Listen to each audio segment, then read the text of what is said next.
Praise the Lord, friends. Today we have a wonderful parable. In John chapter 15, verse 7 and 8, Jesus said, "If you abide in me and my words abide in you, ask for whatever you wish and it will be done for you. My Father is glorified when you bear much fruit and become my disciples." So, here Jesus is telling us that when we bear much fruit, we become his disciples. This is the ideal disciple. But what are the problems to become an ideal disciple? What are the blocks which come our way when we are journeying with the Lord, when we have faith in the Lord? And what keeps us away from becoming an ideal disciple? And what are the characteristics of ideal disciple is what we are going to see today's parable. So today's parable is from Matthew chapter 13 verse 1 to 9, the parable of the sower. So here we see Jesus is telling that a sower went and sowed the seeds. So the seeds fell into different soils. We know that some fell on the path and the birds came and ate it up. Some fell on the rocky soil, some on thorny soil, some on good soil, and therefore there was a 30-fold, a 60-fold, a 100-fold of grain or crop. And that means what does it mean? That's what we are going to see. So this parable is basically to encourage the disciples, and it is about the responses which Jesus is going to get in his ministry. In his ministry, there are going to be various people who are going to respond in various ways to the call of God, and therefore these soils are there. And we also see that as the sowing is done and the harvesting is done, there's a lot of difference. Only a few seeds fell into the good soil, but the harvest which is 30, 60, 100 fold. Just imagine, if we normally hear it, we don't feel anything about it, but 30, 60, 100 fold is a huge harvest. Jesus is using a hyperbole to express that the kingdom of God is going to advance and going to come so much fruitfully, even if there are a lot of hazards, there are a lot of losses, there are a lot of oppositions, there are a lot of problems which are going to come in between. So that's how the development of kingdom is going to come. So we are going to see the first soil. What happens? A sower went out to sow, and as he sowed, some seeds fell on the path and the birds came and ate them up. Now what is this? Basically, it is about a sower. We know sower is God. Seed is the word of God. So now God is inviting us and giving his seeds, and he's throwing the seeds on all the soil. It is about everywhere he throws the seeds. It expresses the lavish invitation of God. He is inviting everybody to the kingdom of God, but not everybody is going to respond in the same manner. That is what we are going to see. So I want to quote CCC, that is the Catechism of the Catholic Church, Article 29, which says, "This intimate and vital bond of man to God can be forgotten, it can be overlooked, it can even explicitly rejected by men. Such attitudes can have different causes, such as revolt against the evil in the world, religious ignorance or indifference, the cares and the riches of the world, the scandal of bad example on the part of believers, currents of thoughts hostile to religion, finally the attitude of a sinful man who wants to hide himself from God out of fear and flee from his call." So God is always inviting us to have a relationship with him, but it is on our part that we fail and we can say no to this relationship, no to this bond of God. We can reject this bond by our attitudes, and therefore we can actually not experience the benefits of God's kingdom in our life, that is the fruit of joy, peace and love. We cannot experience it because on our part we have failed and we have rejected the bond of God.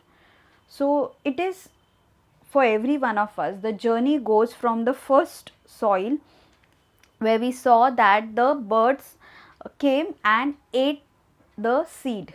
Now what does this mean? That seed was already been there, but the bird is like, it is already shown, and the bird is Satan, who takes away the seed from the heart of the believer, from the mind of the believer. Here we see that when we don't abide in the word of God, when we don't pray, we don't have a relationship with God, we can have a strong influence of the ways of the world and the philosophies of the world on our lives. If you're not understanding, I'll say it in simple language. In simple language, if I don't read the Bible, if I don't pray, what will I do? I will obviously start getting influenced by the way people are there in the world, the way they dress, the way they talk.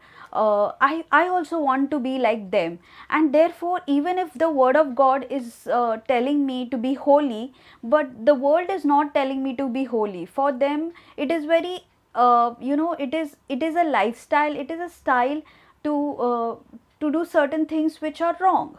So I might be influenced by the ways of the world, and that is how the word which was heard by me will not have any impact in my life, because the ways of the world, the culture has actually stolen the word from me. So here we see many of the disciples will fall in this category, and where the world is having a lot of impact. So we have to actually see where are we spending most of our time with. If we are spending most of the time with people who talk about things which are different, which are not of our interest, we can have their influence in our mind, and that's okay to talk, but are we impacting them or are they influencing us? That is what we have to see. Are we taking the word of God and giving it to them, or are their ways influencing us, their ways, their thoughts, the way the world defines. Like for world, it is very it is common to do certain things, but for word of God, we need to know what is right and wrong.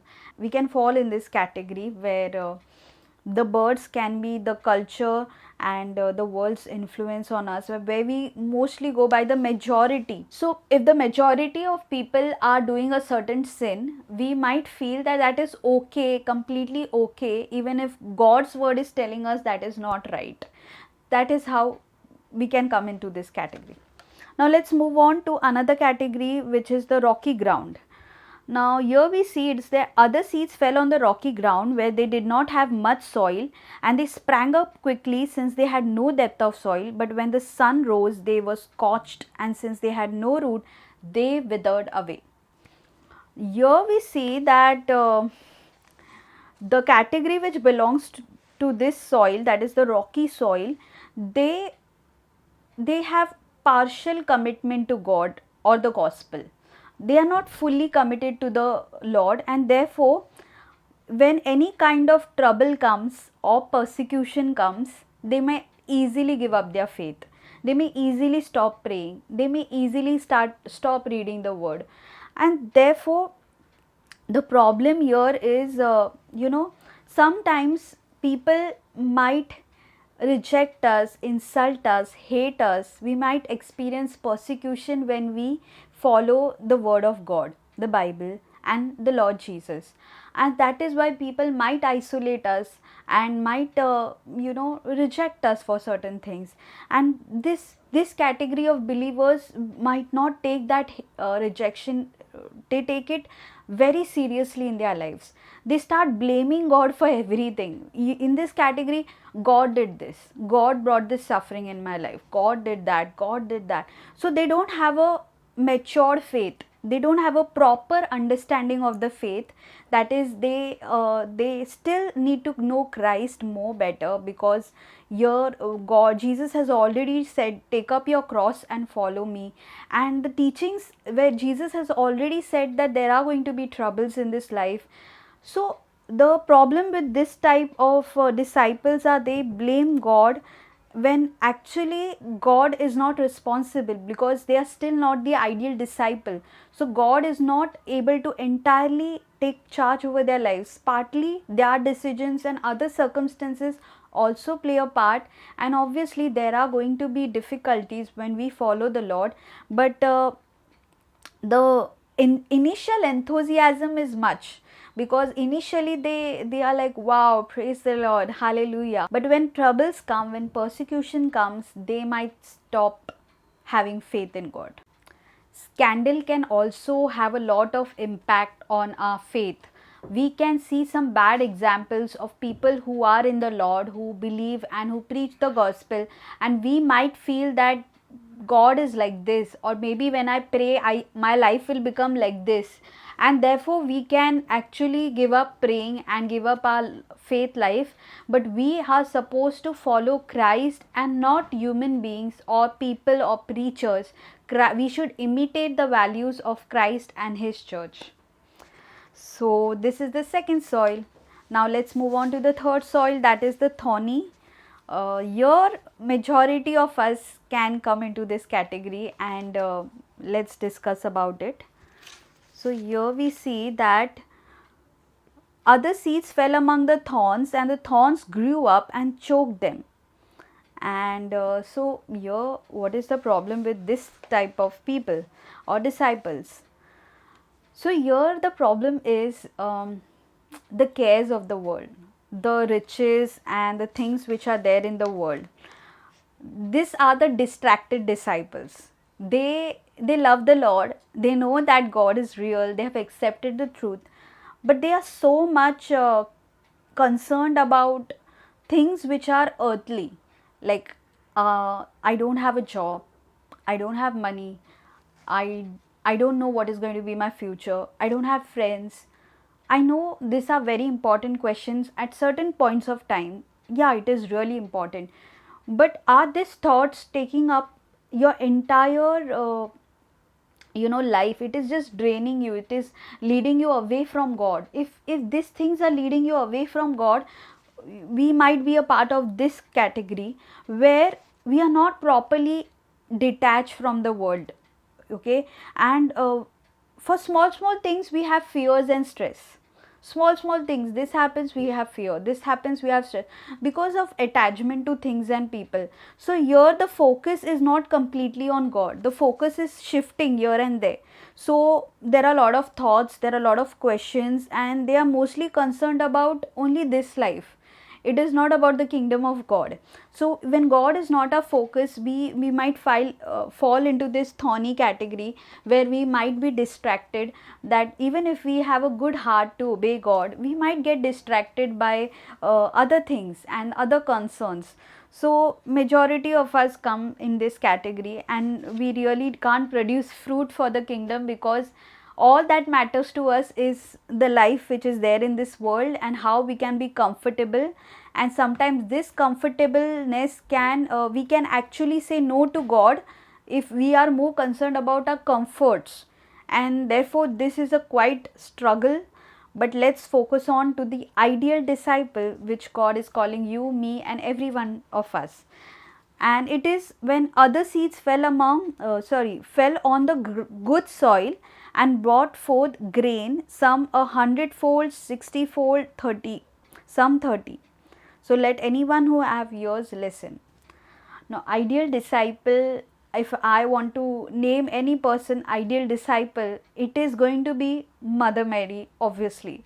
Why I am telling Mother Mary? Because when angel Gabriel had come and visited her and told her that she is going to be the mother of God, that time she said she must have plans for her life, but she said complete no to her plans and yes to God's plan.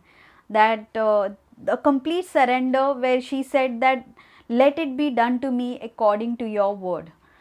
That completely dying to ourselves, where we allow God to be the temple of our body. Like we tell God, let I can do what I want, but I choose not to do what I want. I want you to rule my life, and you can work in my life as you want, whatever you want. It's just that I am just going to submit myself humbly and believe that when you work through me, you will do wonders.